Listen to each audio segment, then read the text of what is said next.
తెలుగు రాష్ట్రాల్లో పలువురిని పద్మ అవార్డులు వరించాయి. కళల విభాగంలో నందమూరి బాలకృష్ణకు పద్మభూషణ్ అవార్డు దక్కింది.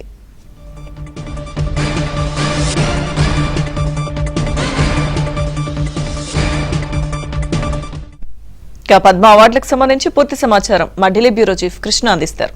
కృష్ణ. లక్ష్మీ దుర్గా ఈ 2025 పద్మ అవార్డులను కొద్దిసేపు క్రితం కేంద్ర ప్రభుత్వం ప్రకటించింది. అందులో ఈ ఏడాది మొత్తం 139 పద్మ అవార్డులను ఇవ్వనున్నారు.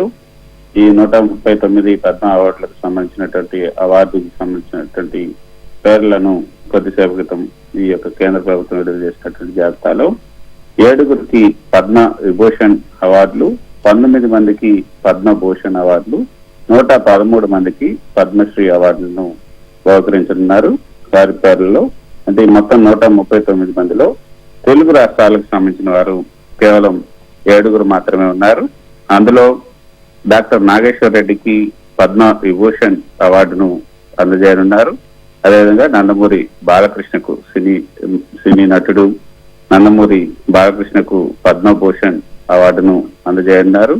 ఇక తెలంగాణకు సంబంధించి మందకృష్ణ మాదెక్కు ఏదైతే ఎస్సీ వర్గీకరణ కోసం పోరాడినటువంటి మందకృష్ణ మాదెక్కు పద్మశ్రీ అవార్డును బహుకరించున్నారు. ఇక ఏపీకి సంబంధించినటువంటి వారిలో మాడుగుల నాగఫణి శర్మ, కేఎల్ కృష్ణ, మిర్యాల అప్పారావు, శ్రీ వాదిరాజు రాఘవేంద్రాచార్య పంచముఖి వీళ్లకు పద్మశ్రీ పురస్కారాలను అందజేయబోతున్నారు. సో మొత్తానికి తెలుగు రాష్ట్రాలకు సంబంధించి మాత్రం కేవలం 7గురు మంది మాత్రమే ఉన్నారు. పద్మ విభూషణ్ దువ్వూరు నాగేశ్వర రెడ్డి వైద్య రంగానికి సంబంధించి డాక్టర్ అయినటువంటి దువ్వూరు నాగేశ్వర రెడ్డికి పద్మ విభూషణ్, నందమూరి బాలకృష్ణ కళారంగంలో నందమూరి బాలకృష్ణకు పద్మభూషణ్ అవార్డు.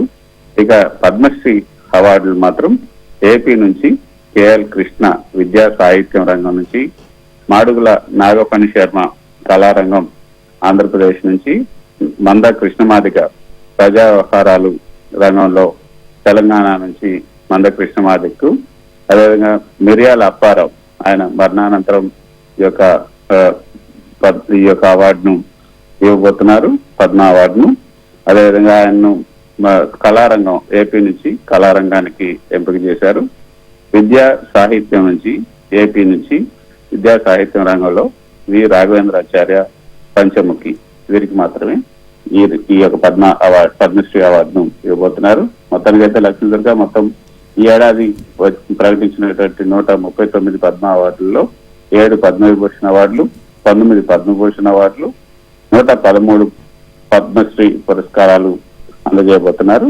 వీరిలో తెలుగు వారికి మాత్రం తెలుగు రాష్ట్రాలకు సంబంధించి 7గురు మాత్రమే ఉన్నారు. అందులో పద్మవిభూషణ్ ఒకరు, పద్మభూషణ్ ఒకరు, మిగతా 5గురు పద్మశ్రీలు మాత్రమే. అయితే గతంతో పోల్చుకుంటే ఇది చాలా తక్కువనే చెప్పొచ్చు.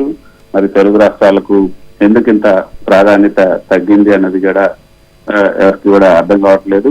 గతంలో చాలా మందికి ఇచ్చారు. అయితే ఈసారి ఆయా రంగాలకు సంబంధించినటువంటి ప్రముఖులు ఇటు తెలుగు రాష్ట్రాల నుంచి కూడా ప్రభుత్వాలు కూడా ఇటు ఏపీ సీఎం చంద్రబాబు నాయుడు పేషి నుంచి, అదేవిధంగా తెలంగాణ సీఎం పేషి నుంచి కూడా సీఎంఓ నుంచి కూడా కొంతమందికి సిఫార్సు చేస్తూ పద్మ అవార్డులు కేంద్ర ప్రభుత్వాన్ని పంపించారు.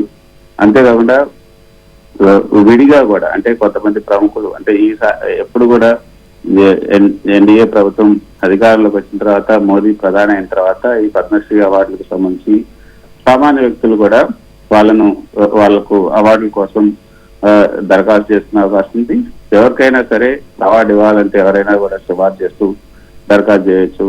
కానీ ఈసారి మరి పెద్ద ఎత్తున వచ్చినప్పటికీ కూడా కేవలం 139 ఈ యొక్క పురస్కారాలకే పరిమితం చేశారు. అందులో తెలుగు రాష్ట్రాలకు కూడా చాలా పరిమితమైంది. మిగతా రాష్ట్రాలతో పోల్చుకుంటే తెలుగు రాష్ట్రాలకు కొంత ఈసారి పద్మ అవార్డుల్లో అన్యాయం జరిగిందన్నదే పరిశీలకులు చెప్తున్నట్టు మాట.